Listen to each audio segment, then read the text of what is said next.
Ok, meus irmãos, bom estarmos juntos novamente. Hoje nós vamos trabalhar no vídeo número 7 e vamos abordar o assunto 3 tipos de respostas à mensagem do reino. O texto básico para o nosso trabalho hoje é João capítulo 12, verso 37 ao verso 46. Eu gostaria de ler e vocês podem acompanhar. E embora tivesse feito tantos sinais na sua presença, não creram nele, para se cumprir a palavra do profeta Isaías, que diz: Senhor, quem creu em nossa pregação? E a quem foi revelado o braço do Senhor? Por isso não podiam crer, porque Isaías disse ainda: cegou-lhes os olhos e endureceu-lhes o coração, para que não vejam com os olhos, nem entendam com o coração, e se convertam e sejam por mim curados. Isto disse Isaías porque viu a glória dele e falou a seu respeito. Contudo, muitos dentre as próprias autoridades creram nele, mas por causa dos fariseus não o confessavam, para não serem expulsos da sinagoga, porque amaram mais a glória dos homens do que a glória de Deus. E Jesus clamou dizendo: quem crê em mim, crê não em mim, mas naquele que me enviou. E quem me vê a mim, vê aquele que me enviou. Eu vim como luz para o mundo, a fim de que todo aquele que crê em mim não permaneça nas trevas. Bênção. Esse é um texto bastante conhecido, mas pouco entendido. O nosso objetivo hoje é aprofundarmos um pouco mais o que tem nesse texto. Esse texto mostra para nós 3 tipos de respostas obtidas enquanto Jesus pregava sobre o reino de Deus. 3 reações às mensagens, aos sinais, aos milagres, às maravilhas que Jesus operou enquanto pregava sobre o reino de Deus. Havia uma multidão de pessoas seguindo ele. É claro que nessa multidão haviam pessoas eleitas e não eleitas, escolhidas e não escolhidas, pessoas que criam e pessoas que não criam, todos juntos, acompanhando o Senhor Jesus. O primeiro tipo de pessoas está logo aí no início, da leitura que nós tivemos, no verso 37, quando Jesus diz lá que, embora ele tivesse feito muitos sinais, houve um grupo de pessoas que não creu nele. Este é um grupo presente todas as vezes que o evangelho é pregado. Nós vamos ter pessoas que não irão crer de jeito nenhum. E aí diz que, embora ele tivesse feito muitos sinais na presença deles, um grupo de pessoas não creu. Mas o interessante nessa narrativa é que eles não creram não porque eles não quisessem crer. Ou seja, diz aí o texto que eles não creram porque foi o próprio Deus que impediu, que não permitiu que eles crescem. E aí é citada uma profecia do Velho Testamento, lá em Isaías, que diz que foi o próprio Deus que cegou-lhes os olhos, tapou-lhes os ouvidos, endureceu o coração deles, para que eles não pudessem crer, não pudessem ouvir, não pudessem ver, e assim serem curados ou sarados ou salvos. Então nós vemos aqui que é o próprio Deus que é Senhor, da incredulidade. É o próprio Deus que não deixa as pessoas crerem nele. Ou seja, ele é Senhor da credulidade e ele é Senhor da incredulidade. O crer e o não crer está nas suas mãos. É Ele quem tem esse poder e Ele é soberano para fazer isso. Se não fosse assim, Deus deixaria de ser soberano, porque haveriam pessoas que poderiam crer nele de qualquer forma, na sua força, na sua vontade. Bastariam elas querer crer e elas estariam crendo. E aí Deus seria vulnerável a estas pessoas. E não é assim. O acesso à pessoa de Deus, o acesso a ter comunhão com Deus, não parte do homem ou da criatura para o Criador. É o próprio Criador que é soberano e somente Ele permite o acesso a Ele, a comunhão com Ele.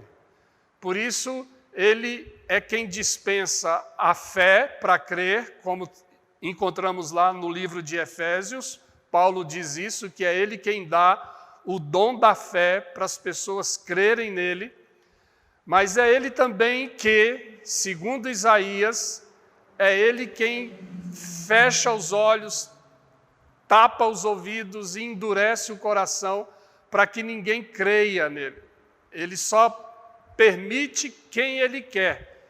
Então não adianta estar no lugar certo, na hora certa, vendo as coisas certas, ouvindo as palavras certas, no meio do povo certo.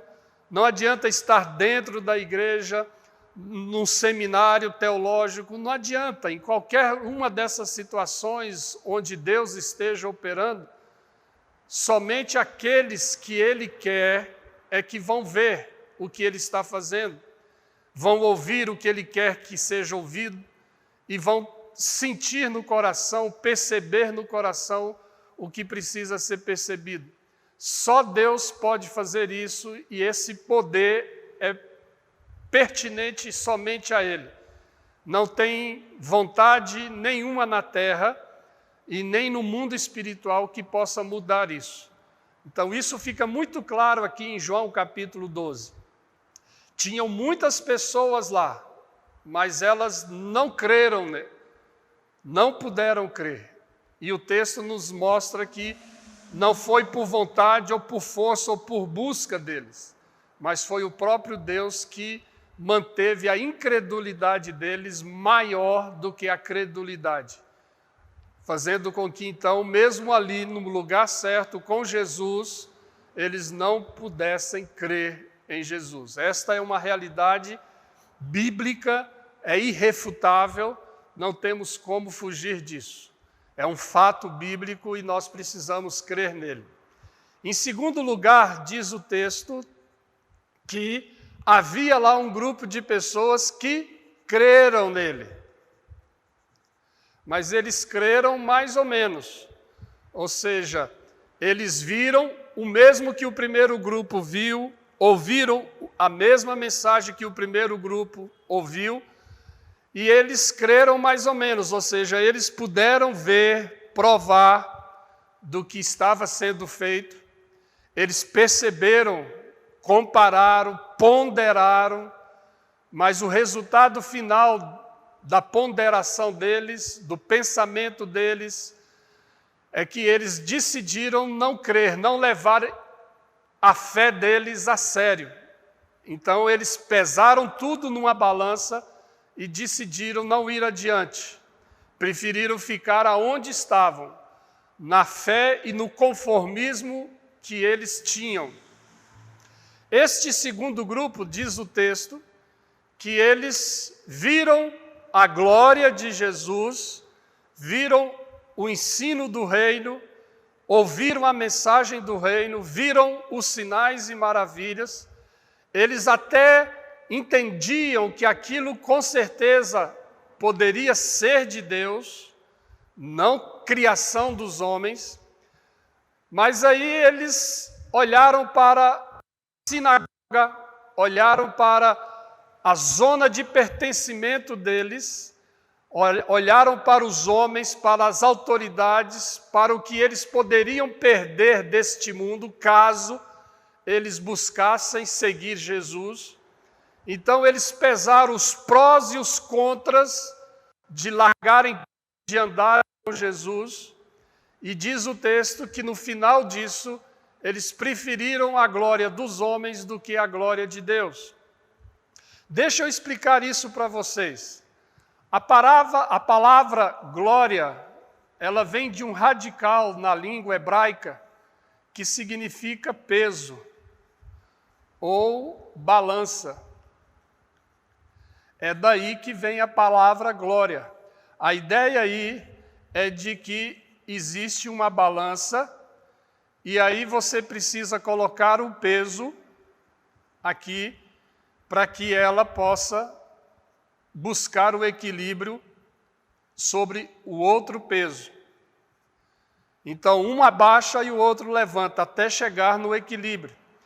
Este peso que era usado no comércio entre os judeus, entre o povo hebreu, é daí que vem a palavra glória, porque esse peso era chamado de glória, de onde vem esse radical, né? Do radical de onde se tira a palavra glória. Então, quando eles queriam descobrir o valor de um determinado produto, eles usavam o peso para fazer isso. Então, significa que até o apóstolo Paulo fala bem sobre isso, do peso de glória em glória. Então, a ideia aí é de que Deus pesa a glória dele sobre aqueles que ele quer ser glorificado. Então, quando o peso da glória de Deus pesa sobre alguém, essa pessoa se sente como se fosse morrer. É um peso insuportável. E ela, então, precisa entender que este peso veio sobre ela para que ela levante, solte, libere alguma coisa dentro dela que precisa ser feito, praticado por ela, para que Deus seja glorificado. Então, a ideia aí é de que Deus quer ser glorificado em tudo. E ele, para ser glorificado, então, ele pesa a glória dele sobre aquilo do qual ele quer receber glória. Então, nenhum homem ou mulher, nenhum ser humano tem condições de suportar o peso da glória de Deus sobre si mesmo. Porque se Deus pesasse diretamente o peso da glória dele sobre nós, pecadores, seres humanos, nós seríamos aniquilados, nós morreríamos, desapareceríamos. Deus, sabedor disso, entende que ele mandou o Filho dele, Jesus Cristo, que é homem perfeito, sem pecado, portanto, só Jesus, homem, gente, pessoa, é que teria condições de suportar sobre si o peso da glória do Pai. E, mesmo assim, o peso da glória do Pai sobre Jesus veio, Jesus suportou tudo, mas como lá na cruz ele recebeu sobre si os nossos pecados, ele se tornou o Cordeiro de Deus que tira o pecado do mundo. Então, quando os nossos pecados ficaram sobre Jesus, o peso da glória do Pai sobre Jesus achou nele os nossos pecados. Por isso Jesus morreu. Morreu para produzir glória ao Pai. Porque Deus queria ser glorificado no homem. Mas Deus só seria glorificado no homem se este homem morresse, por causa do pecado que este homem tinha para com Deus. Então Deus mandou o Filho dele, que se tornou homem perfeito, o Cordeiro de Deus, que recebeu sobre si os nossos pecados, para morrer a nossa morte e, consequentemente, receber sobre si todo o peso da glória do Pai sobre ele. E, ao fazer isso, Jesus glorificou o Pai, aceitando a morte, o sacrifício, e, ao fazer isso, Deus foi glorificado. A glória que pesou sobre Jesus subiu para o Pai, voltou para o Pai. Só Jesus seria capaz de fazer esta glória do Pai que veio sobre ele voltar para o Pai. Nenhum de nós, homens, pecadores, teríamos condições de fazer isso. Só Jesus fez isso. Por isso, este é o modelo. A glória do Pai pesa sobre o Filho. E a glória do Filho pesa sobre nós. porque Jesus era homem, ser humano. Então nós temos um pacto, uma aliança com ele. A glória de Jesus pode pesar sobre nós e nós não morreremos, porque nós já morremos com ele e ressuscitamos com ele. Mas a glória do Filho pesa sobre nós e nós temos condições de suportar e de aceitar o peso da glória do Filho sobre nós. E quando a glória do Filho pesa sobre nós, nós glorificamos o Filho. O Filho recebe a glória que nós temos para dar para Ele, quando a glória dele pesa sobre nós. E aí, quando nós glorificamos o Filho glorifica o Pai. Então, isso aqui nós chamamos da mediação da glória.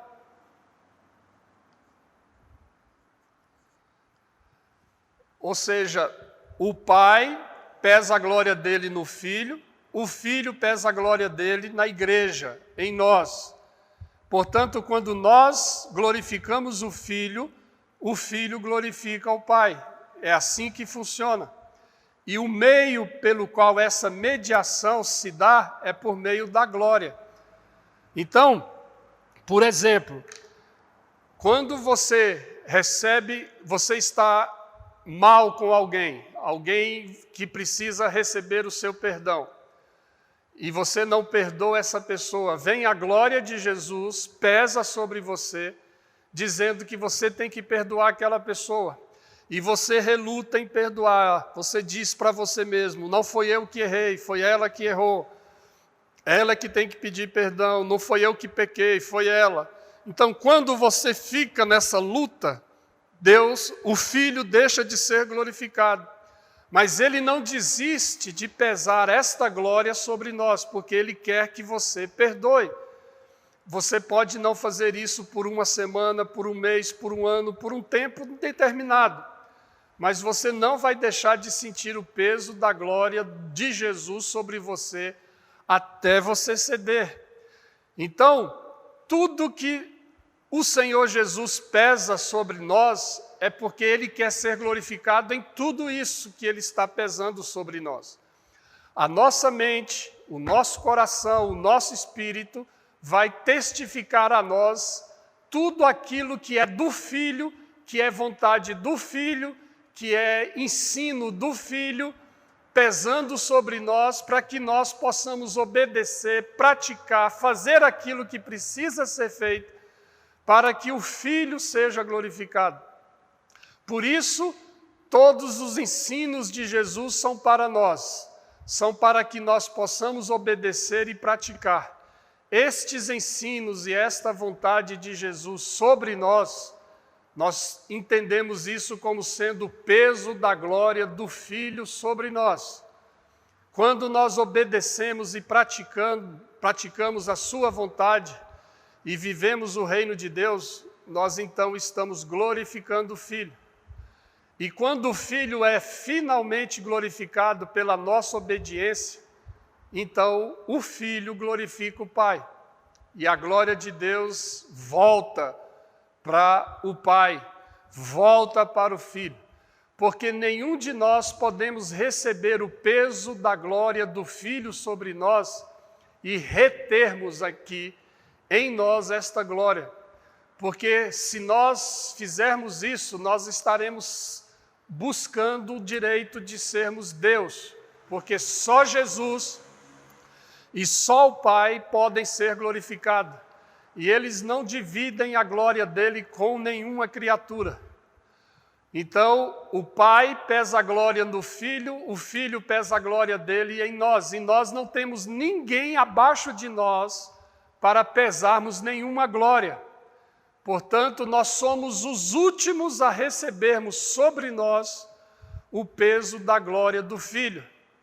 Por isso que quando o Filho pesa sobre nós a glória dele, nós não podemos reter esta glória, porque se nós fizermos isso, nós estamos usurpando o lugar de Deus e queremos, em algum momento da nossa vida, sermos glorificados. E nós somos criaturas e não podemos sermos glorificados. Então, quando o peso da glória do Filho pesa sobre nós, nós precisamos devolver essa glória ao Filho. E como é que nós fazemos isso? Quando nós obedecemos e aceitamos a vontade dele, negamos a nós mesmos, abrimos mão da nossa vontade, perdoamos, damos, servimos, amamos, cuidamos. Então, quando nós fazemos isto, obedecemos à vontade do Filho sobre nós, a glória dele que pesava sobre nós volta para ele. O Filho é glorificado, porque esta é a nossa razão de viver, que é de glorificar o Filho. Isso cumpre com todo o ensino da Bíblia, desde lá de Gênesis até Apocalipse. Paulo diz: quer comais, quer bebais, ou façais qualquer coisa neste mundo, fazei para a glória de Deus. Por isso que o nosso objetivo de vida, o nosso propósito de vida é glorificar o Filho. Por isso ele pesa sobre nós a glória dele. Tudo que ele ensinou, toda a vontade dele é peso de glória sobre nós. E quando nós aceitamos isso, a glória que veio sobre nós volta para o Filho. E o Filho glorifica ao Pai através do que nós fizemos a Ele. É assim que funciona. Dito isto, então nós vamos entender o que aconteceu com este segundo grupo. Este segundo grupo, que creram mais ou menos, eles sentiram o peso da glória do Filho de Jesus sobre eles. Só que eles sentiram esse peso, ponderaram, pesaram tudo, e eles então, diz lá o texto, que eles preferiram amar a glória dos homens do que a glória de Deus. Ou seja, eles sentiram o peso da glória de Jesus sobre eles e o que o ensino de Cristo exigiria deles, e eles sentiram que seguir o Evangelho, viver os valores do reino de Deus, era para eles por demais pesado. Eles iriam perder prestígio, cargo, função, privilégios e um monte de outros valores que eles viram na glória dos homens. Por isso diz o texto que eles pesaram, eles colocaram na balança as duas glórias, a glória de Jesus e a glória dos homens. E eles então, no final de tudo, eles então preferiram a glória dos homens, que era mais confortável a eles. Daria a eles prestígios, nome, faria com que eles continuassem na zona de conforto e abriram mão então da glória de Deus. E é assim que funciona. Muitas pessoas hoje, quando são confrontadas com o reino de Deus, com o Evangelho, elas pesam tudo. Pesos culturais, o que eles vão perder na cultura, o que eles têm que abrir mão na cultura, o que eles têm que confrontar na cultura. Eles colocam o peso familiar, o que eles vão perder na família, os bullying que eles vão ter na família por seguirem a Cristo e os valores do reino. Muitas vezes eles vão perder os mimos da família, os privilégios, os prazeres, o conforto das relações familiares. Eles vão perder também, eles vão sentir o peso social, o que abraçar a fé cristã, o que socialmente eles vão perder se seguirem os caminhos de Cristo na sociedade, na força de trabalho, na vida acadêmica, educacional, nas relações sociais que eles vão ter, nas construções sociais que eles vão ter. Então eles vão pesando todos os pesos possíveis nas relações afetivas, nas relações familiares, nas relações culturais, nas relações sociais e às vezes até religiosamente, porque eles estão dentro de alguma religião e eles sabem que a prática daquela religião, os credos daquela religião serão totalmente desconstruídos se eles seguirem os valores do reino. Então eles vão pesando tudo isso. E aí eles também provaram do Evangelho, conhecem o que Jesus está falando e ensinando, mas aí no somatório de tudo, eles preferem a glória dos homens do que a glória de Deus. Isso é muito comum. O que aconteceu com esse segundo grupo lá, naquele encontro com Jesus, acontece hoje, sempre aconteceu, acontece e vai ser assim. Nós sempre teremos pessoas que não vão querer glorificar a Jesus quando o peso da glória de Jesus vier sobre eles. Quando isso acontecer, eles vão pesar as duas situações e vão, muitas vezes, optar pela glória dos homens do que pela glória de Jesus. É o que aconteceu aqui com esse segundo grupo. Então, o primeiro grupo não creu de jeito nenhum. A resposta deles foi não à mensagem do reino. E o triste deste segundo grupo, desse primeiro grupo, é que a incredulidade deles não partiu deles, mas diz o texto que partiu do próprio Deus. É Deus que segurou a incredulidade deles nas mãos do próprio Deus. O segundo grupo é aquele que creu mais ou menos, provou da glória dos homens e da glória de Jesus, sentiu o peso, pesou e preferiu suportar a glória dos homens, porque eles entenderam que a glória dos homens, para eles, na lógica deles, não os mataria, não os privaria, não tiraria deles a vida, a felicidade nesse mundo. E eles preferiram isso, mas abriram mão, então, da glória de Deus. Mas nesse texto que nós lemos, tem um terceiro grupo, que diz aí no texto lido, que este grupo é aquele grupo que creu. Mas eles creram, segundo o texto, creram muito. Creu muito. Porque diz o texto que estes que creram e creram muito são aqueles que não apenas viu Jesus, mas viu aquele que o enviou. Não apenas creu em Jesus, mas creu naquele que o enviou. E é interessante, porque Jesus diz que esse terceiro grupo é aquele que não apenas estava vendo Jesus pelos caminhos que Jesus andava, não estavam apenas ouvindo Jesus naquilo que Jesus pregava e ensinava, mas a fé deles era tão grande, tão genuína, tão profunda, que diz o texto aí que eles conseguiam ver além de Jesus. Ou seja, eles conseguiam ver que por trás de Jesus, por trás do envio de Jesus, estava Deus o Pai.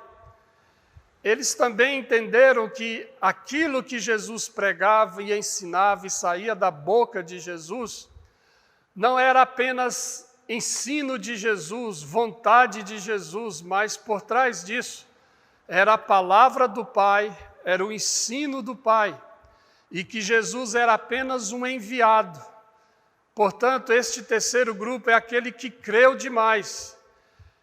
Enquanto alguns não creram de jeito nenhum, enquanto outros creram mais ou menos e preferiram a glória dos homens do que a glória de Deus, este terceiro grupo é aquele que creu só em Jesus, se bastaram só em Jesus e creram tanto nele que tinham condições de ver que por trás de Jesus tinha um Deus soberano, que era o Senhor de tudo aquilo que o Filho dele, Jesus, estava fazendo aqui na terra entre os viventes.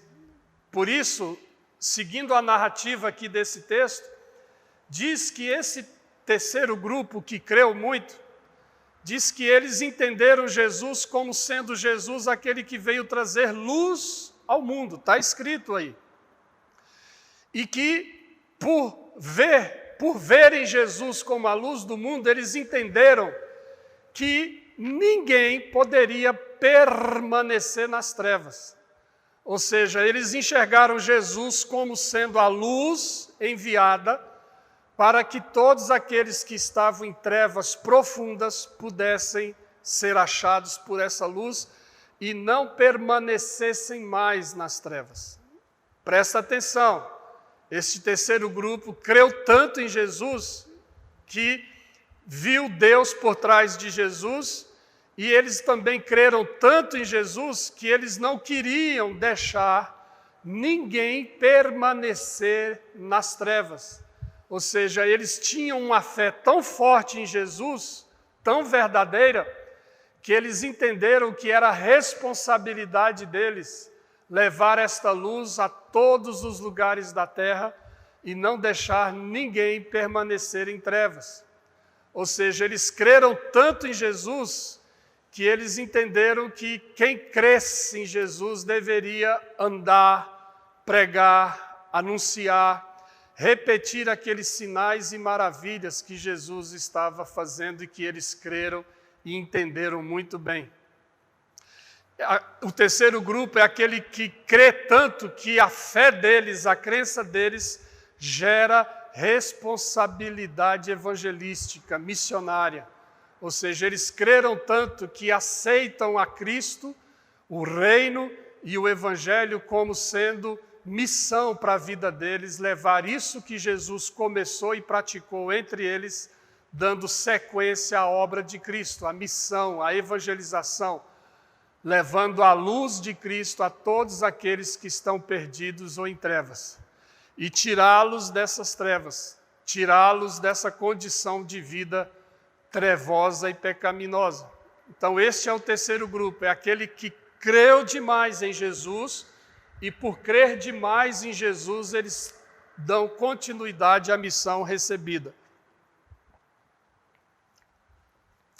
Então, de acordo com o que nós estamos vendo, tem gente que não crê de jeito nenhum, tem gente que crê mais ou menos e preferem a glória dos homens, e tem gente que crê muito, e por crer muito, glorifica o Filho, dá sequência à missão do Filho, vê que por trás do Filho tem um Deus que o enviou, crê não apenas em Cristo, mas crê no Pai, no Deus que o enviou, e assume a missão de levar a luz de Cristo a todos os lugares, para que ninguém permaneça nas trevas.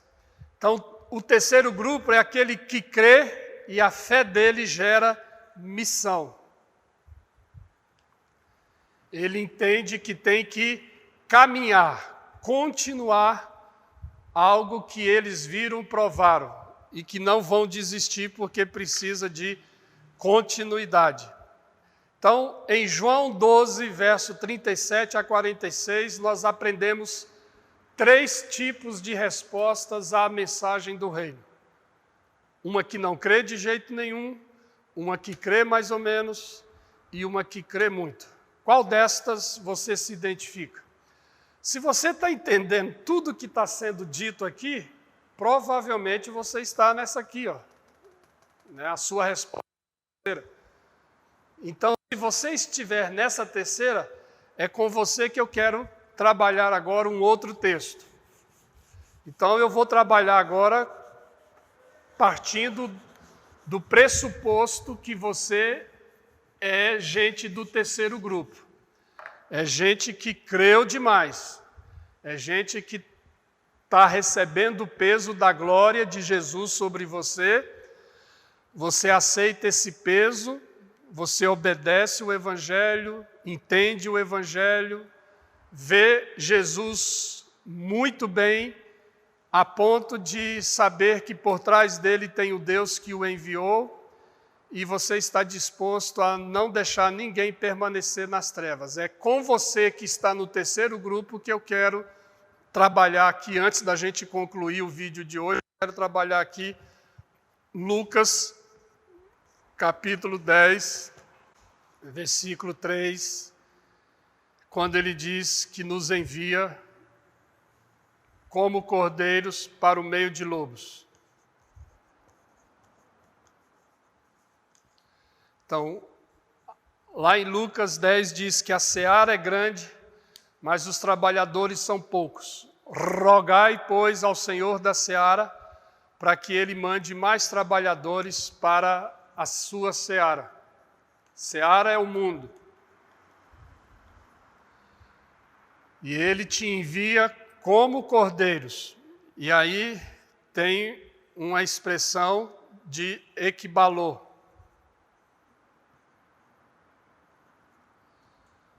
Equibalô significa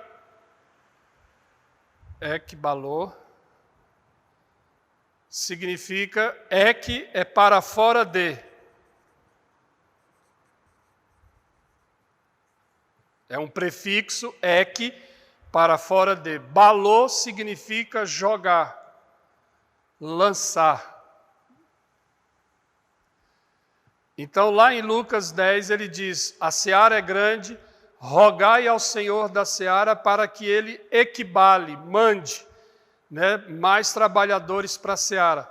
Então, como cordeiro, Jesus quer te equibalar.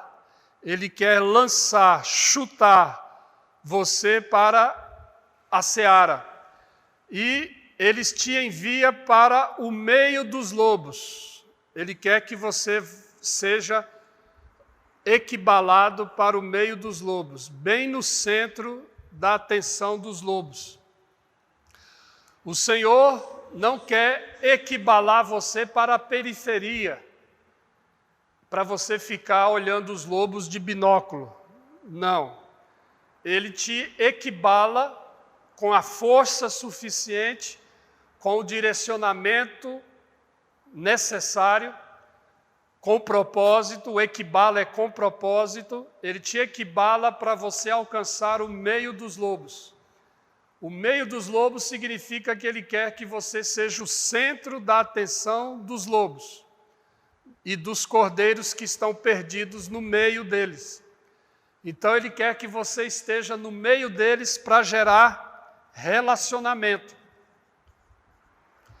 Ele não te manda para o meio dos lobos para você julgar os lobos, condenar os lobos, ou tentar mudar alguma coisa lá na vida deles, na cultura deles, nada disso, na vida pecaminosa deles.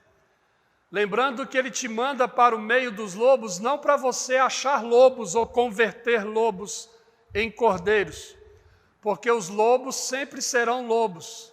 Um lobo não vai se transformar em cordeiro nunca, a natureza dele é lobo e ele vai ser lobo.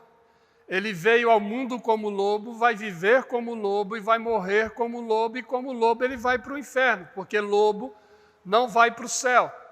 Lobo não pode ser eleito. Se é lobo, e se é lobo, não é eleito.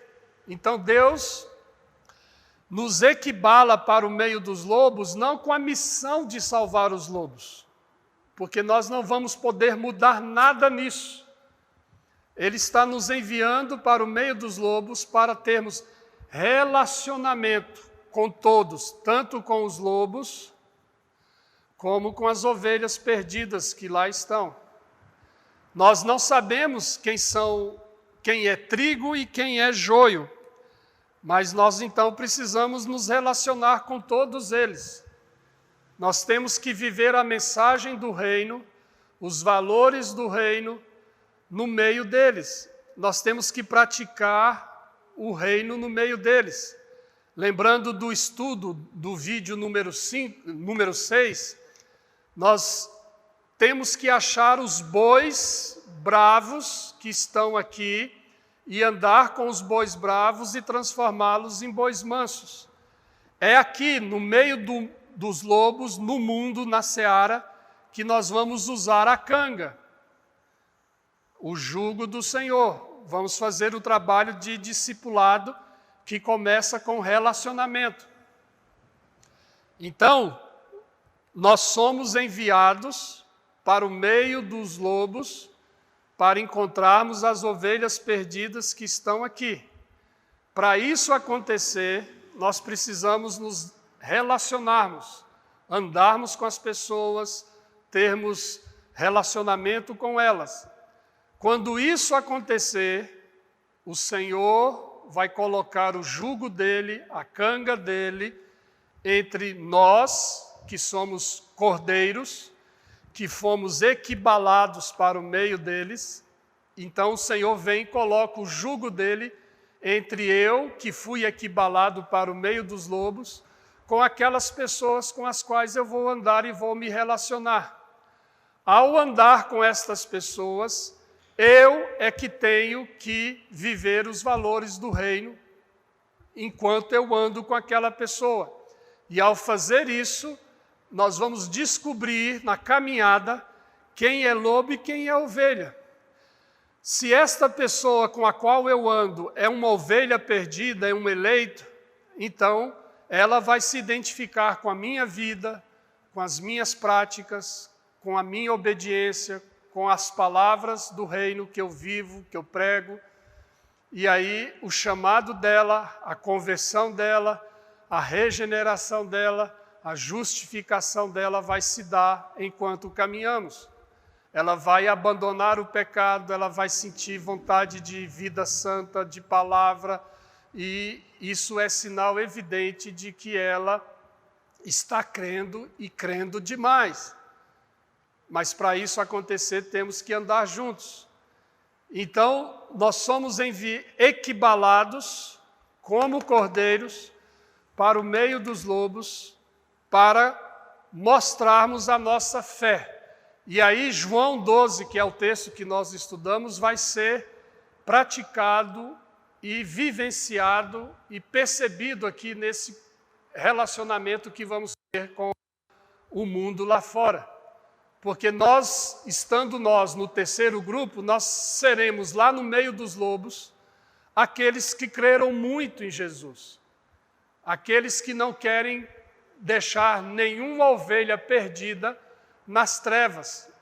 Nós vamos levar a luz, que é Cristo, e vamos fazer de tudo para que estas pessoas abandonem as trevas, não permaneçam mais nas trevas.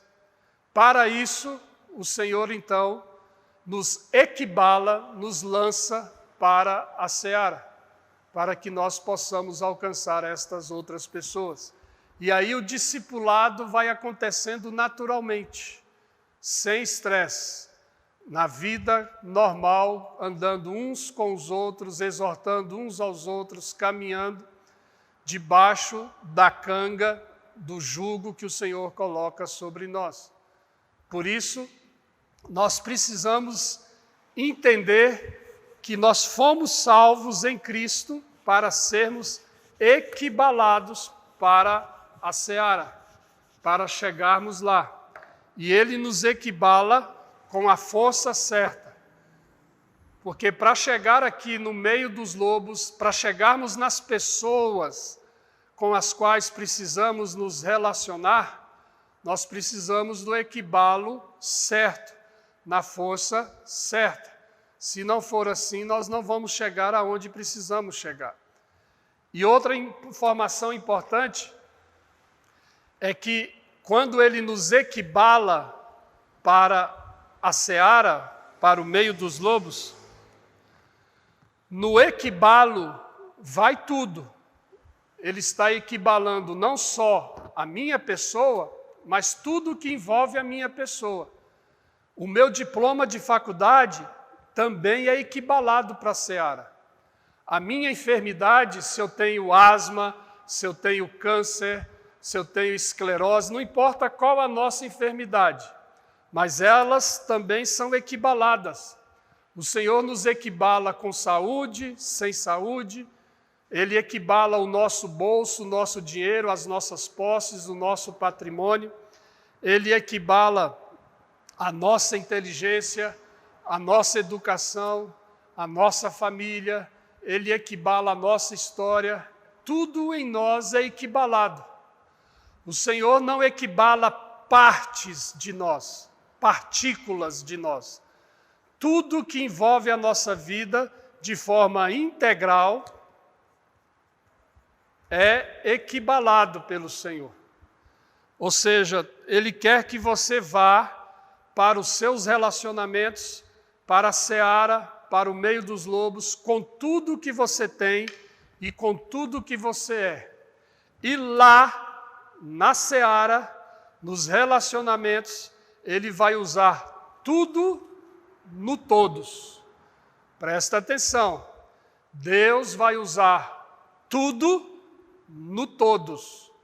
Ou seja, ele aproveita tudo que nós somos, tudo que nós temos, agregados em todos os anos da nossa história, todas as nossas experiências, toda a nossa história é equibalado pelo Senhor na força certa para alcançar o lugar certo, e ali tudo que nós temos e somos vai ser usado nesse processo de discipulado, de relacionamento, e Deus vai ser glorificado em tudo isso que nós vamos fazendo, pouco a pouco, nos nossos relacionamentos com as pessoas.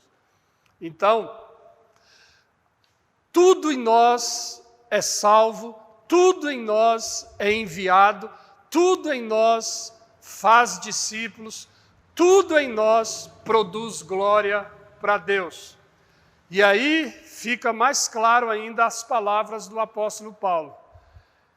Quer comais, quer bebais, ou façais qualquer coisa, fazei para a glória de Deus.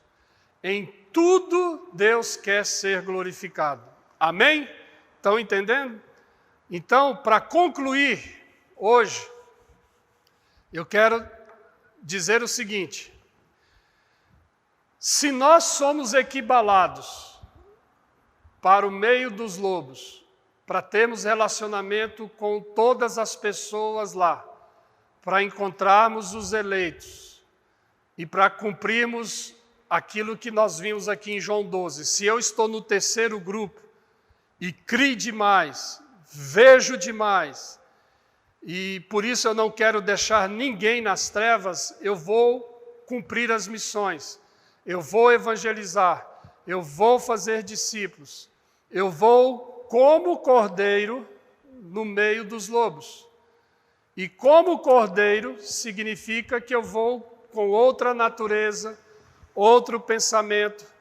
Eu não posso ser contaminado pelo mundo, eu não vou perder a minha salvação no meio dos lobos, eu não vou ser conivente com o pecado, com as trevas, mas eu vou viver a minha salvação no meio das trevas, levando a luz, porque eu criei demais em Jesus e sei que Ele é a luz do mundo e que quem crê nele não fica em paz enquanto tiver pessoas nas trevas.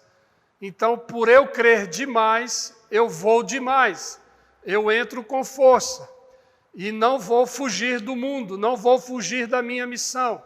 Eu sei que eu e você fomos salvos para o meio do mundo, para o meio dos lobos. Então eu não posso fugir do mundo, eu tenho que entrar no mundo, mas Ele quer que eu entre como cordeiro, com outros valores, valores do reino, com outras prioridades, com outra natureza, com outro foco, com outras motivações, mas é lá, no meio do mundo, no meio dos lobos, que eu tenho que viver. E aí, eu preciso ter muito bem definido na minha vida o que edifica, o que não edifica, o que produz glória e o que não produz glória, o que vai servir para a salvação das pessoas e o que não vai servir para a salvação das pessoas. Paulo, em Romanos 14, deixa bem claro que nós precisamos ter muito bem definidos para nós mesmos o que cremos. Não irmos para o meio dos lobos e gerarmos confusão aqui. Por isso, que somos enviados como cordeiros significa que nós vamos saber muito bem o que é lícito, o que não é lícito, o que convém e o que não convém. Precisamos ter isso bem amadurecidos na nossa vida. Senão nós vamos fazer o que não se deve fazer aqui. E se nós não fizermos muito bem o trabalho aqui, nós vamos prejudicar a igreja. Por quê? Se nós saímos da igreja e vamos para o mundo, somos equibalados daqui para cá, as pessoas que nós encontrarmos aqui e fizermos discípulos aqui, elas vão ser introduzidas na igreja. Então, se nós não fizermos muito bem o trabalho de discipulado, de evangelização, de produzir glória a Deus aqui, nos nossos relacionamentos, nós vamos trazer pessoas que ainda não são cordeiros, que talvez sejam lobos, e vamos introduzi-las na igreja. E essas pessoas, os lobos aqui dentro, não serão ovelhas, eles sempre serão lobos aqui dentro. E estes lobos dentro da igreja podem fazer tudo o que as ovelhas fazem. Podem orar, podem curar pessoas, podem produzir sinais e maravilhas. Os lobos podem fazer seminários, podem ser pastores, podem ser bons pregadores, podem ser líderes. E aí, de repente, nós vamos ter uma igreja cheia de lobos com poucas ovelhas. Mas, se nós fizermos um bom trabalho aqui no mundo, nas casas, nos relacionamentos, no discipulado, nós vamos ter o cuidado de trazermos para dentro do corpo de Cristo, que é a igreja, pessoas que já serão salvas, discipuladas, com outros valores, e elas serão bênçãos na igreja. Portanto, se você quer uma igreja forte, com crentes, com pessoas que são verdadeiramente ovelhas, uma igreja forte, ela não começa dentro dela mesma. Uma igreja forte começa no mundo, lá nas casas, nos lares, nas praças, nos bares, nos lugares aonde você vai ter relacionamento, no seu trabalho, porque foi para lá que você foi enviado, equibalado como cordeiro. E é lá que você tem que começar o processo de uma igreja. Portanto, a igreja começa aqui, no meio dos lobos. Esta igreja que começa aqui é a igreja que vai ser formada aqui, ou seja, a igreja institucional que nós conhecemos. Mas nós precisamos entender muito bem que nós temos missão aqui e nós temos missão aqui, e que uma não é separada da outra. Ou seja, eu preciso encontrar igreja no mundo e eu preciso também entender o mundo dentro da igreja, porque nós temos que lidar com isso o tempo todo. Nós somos equibalados de dentro da igreja para o mundo, mas também somos equibalados do mundo para a igreja. Por isso que Jesus diz lá em João 10, 9, eu sou a porta, entrará por mim e será salvo, que é ser introduzido na igreja, no corpo de Cristo. Depois ele diz, entrará e sairá e achará pastagem. A pastagem está no mundo, lá fora. Então eu preciso do mundo para a pastagem, para o discipulado, para a glória de Deus, para as missões, para os relacionamentos. Mas eu preciso da igreja para ser equipado, para ter comunhão, para ser tratado, sarado. Então, nós precisamos da igreja e precisamos do mundo. Eu preciso entender que eu sou equibalado da igreja para o mundo e do mundo para a igreja simultaneamente. E eu preciso entender que eu fui salvo para viver o reino de Deus na igreja e viver o reino de Deus no mundo.